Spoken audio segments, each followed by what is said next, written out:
Can It I doesn't ice say armor anything my about the ice last armor? one. So Guess we yeah, got to test it out. all of those are around manipulating your number of losses essentially that you're allowed. Yep, And exactly. it's nice that that's basically half of the rewards, you know, that are allowing you to make sure that, you know, other than solidify, hopefully solidify is not there as an option unless you have a rusty slot. But Good point. other Good than point. solidify, they're all really there around making sure that you have extra losses available to you. You have quote unquote healing available to you as you make your way through the brawl. Exactly. So these are all the main ones with, yeah, this loss counter manipulation. And overall, just reading through them, obviously it'll take testing after the new Brawl comes out, but my gut feel says that this completely counteracts the losses. So while these in itself don't fix the original issue with losses being put in place, the things that I don't know which one of you two want to take over for the rest of them will get us from that previous existence before the loss counter existed to, oh wow, Brawl is now just straight up better. So why don't we Yeah. go ahead and carry on? Well, let me talk Yeah. about the Oh, manipulation of the loss counter for a moment, because what this does is it doesn't totally mitigate it. It just puts it in the hands of the random rewards. So you do have to kind of offset the other rewards you can pick with getting this. So it's a decision you have to make. And maybe you say to yourself, you know what, that's fine. I've got another reward. I don't really care about getting a rusty slot because I'm not trying to go much deeper or whatever. Um, but that's what I'm saying is that like so these ones like they don't completely offset the lost counter existence. I have a feeling that you'll win enough that these benefits can fix enough of yeah. your losses that it's an almost equal to equal. It's still slightly worse than what it existed before the loss counter existed. But what I'm Yeah. saying is the later on stuff is where we suddenly get pushed above the I existence. agree. Yeah. I think this is also interesting because it does make it a little bit random. Do I get the life up bonus? Do I get the ice armor? I'm already at 2 losses. You know, I only have 1 heart left. It makes it just a little bit of tension. And occasionally you will lose because essentially because your RNG is bad and you didn't get offered the loss counter manipulation you really needed. Yeah, but in general, I feel like Yeah.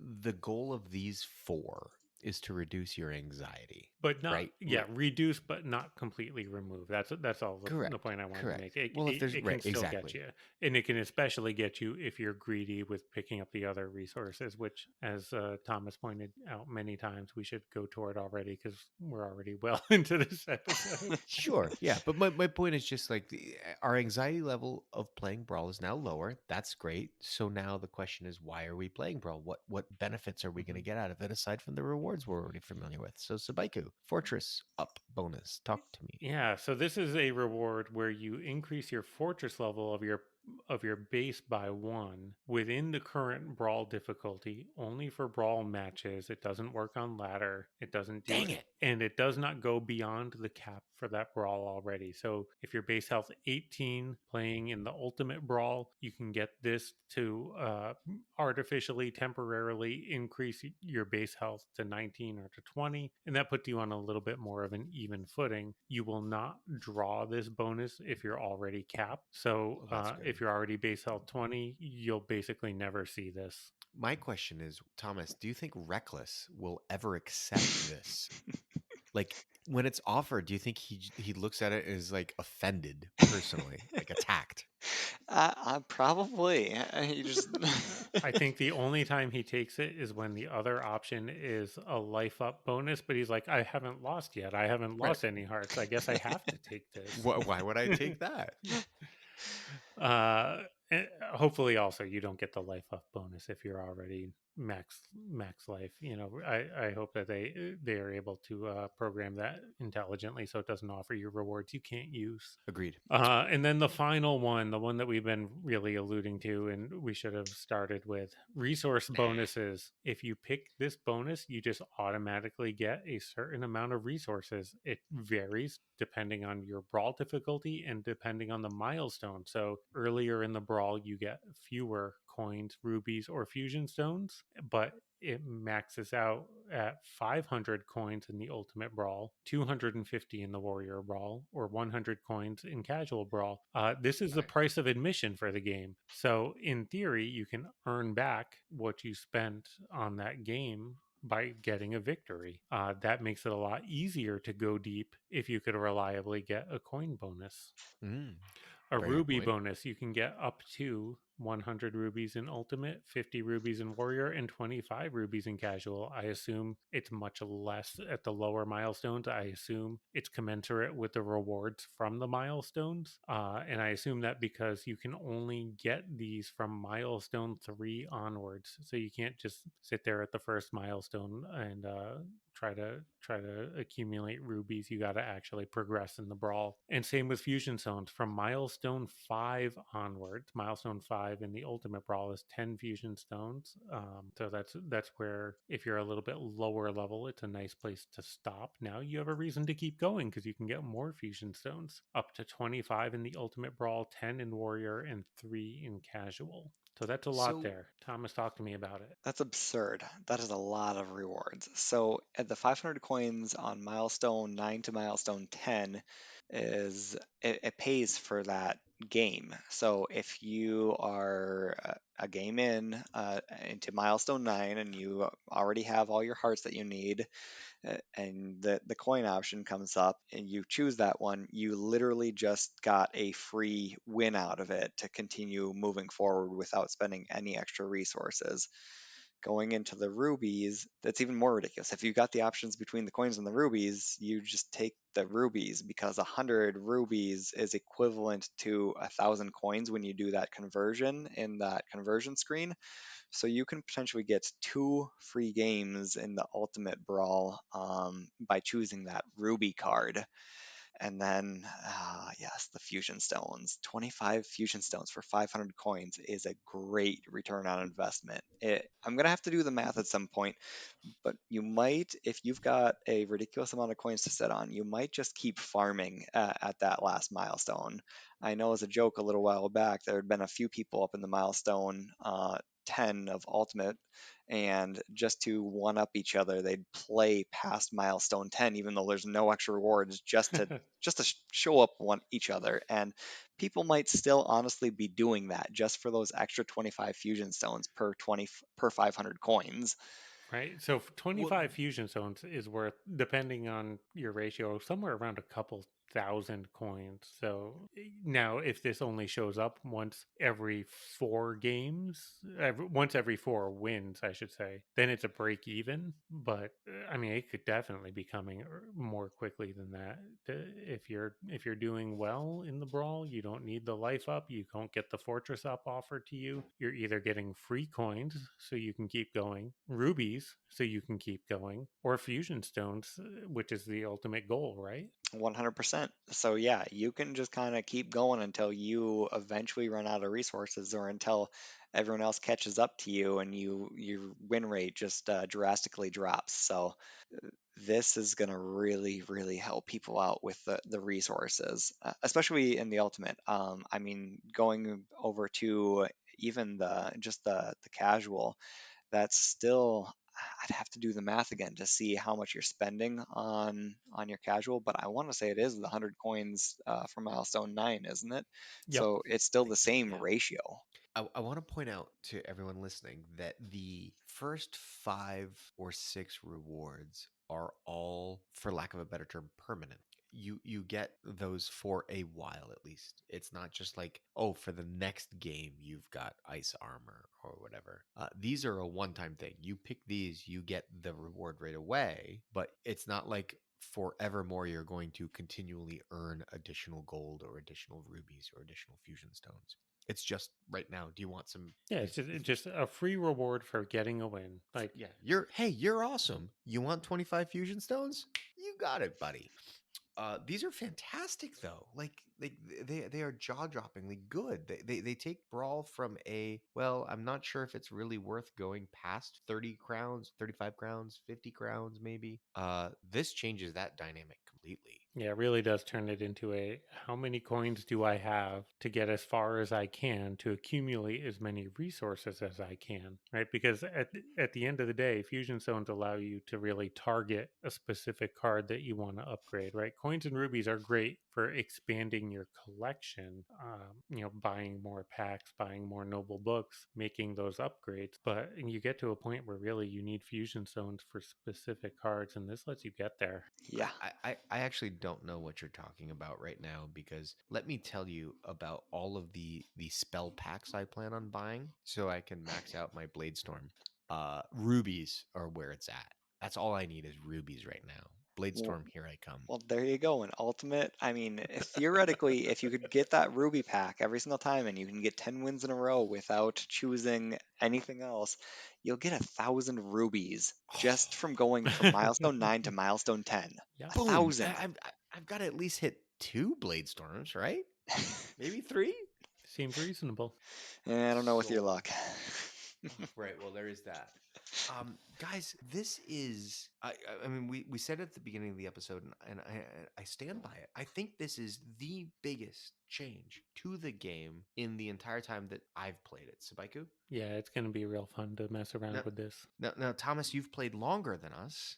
I have, yes. So this is to me as big of a change as the introduction of Brawl. That was kind of a mind-blowing point in time. But I think this is pretty much right at that level where there's so much change to the game, as you were alluding to earlier, that this is at that level. All right, a couple of housekeeping things. The July 29th, and only the July 29th Brawl, the one that starts then, will be cheaper. All fights will be 10% off. Now, Owners of, oh, go ahead. that's a good point. That this brawl starts. This patch actually hits before the season reset because the brawl starts a couple of days before the end of the month. So we will actually be reaping the benefits of this patch before the balance changes take place. Oh baby. Yeah, so the brawl will be cheaper. We will get to try out this new sort of dungeon run style run through the brawl. 10% reduction is pretty darn good. If you're a premium pass holder, that's a 20% reduction, which is, it turns out, twice as good. There's also been some complaints about the brawl experience lately. We And alluded to Sheepyard, that for sure. We yep, flat out said that for sure. yep. Sheepyard has responded by saying, "Hey, listen, we're sorry about that. Log in before the end of the 29th of July, and you will get 500 coins. So that should make you whole on whatever it is you spent on the brawl. So for all of our listeners out there, hopefully you're listening to this tomorrow, which would be the 27th. Just log on sometime before the 29th. You're in good shape, bro. And That's there's one more note on the brawl. oh." The first milestone is no longer 10 crowns, it is 7 crowns. And I would guess the reason for that is that is 1 win and 2 losses. So your third loss will get you to your second loss will get you to the milestone. You cannot just like get a win, get a victory reward, and then concede back down to 0. If you win even one game, you're going to get to the first milestone on every level. Hmm, I like interesting. that. I like that. I think that's right. Also, that's basically what I would always do is I would win a game, concede 2, and then win a second game to clear through. Because I always wanted to start with a couple of additional crowns, such that a loss would push me over to the next milestone. Because when you push to like 70, which is generally the limit that I would push to, starting with 2 losses was about right for my win rate. I would hit the last loss normally at like 69 into 70 kind of a thing. Gosh, guys, I just kind of want to take a step back for a second, and I know that this is a really long episode, but rightfully so. This is just such a huge change to our experience, to the way it's going to be from now on. It's just wow, is Brawl so interesting? The one thing I do wish, this was actually mentioned by one of our listeners, and I think that they are right, and especially now. I actually don't know if we've got this listed in our listeners section, so I'm gonna mention it now. I hope they actually put the the Heroes League and the Brawl leaderboards, keep them static the day after. So on Monday, let us actually see who actually did the best on the Brawl. It's kind of rough. Like you push through the night, you try to do the best you can, and the next morning you're like, well, who did the best? And you can't find out anymore. And the same is true with Heroes League. You open up the game on the first of the month, and you're like, well, what happened? Who won?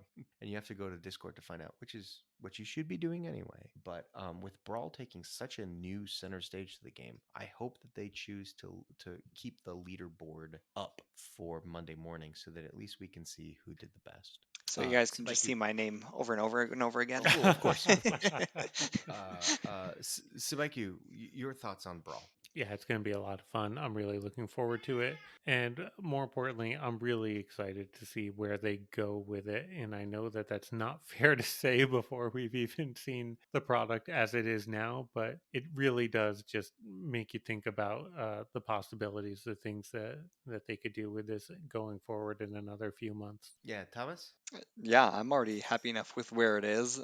This is going to be extremely exciting, and thankfully, with the strike that I was on for the last 2 months, I've got plenty of coins to hit milestone 10 in every single thing for the next couple months, so I'm good to go.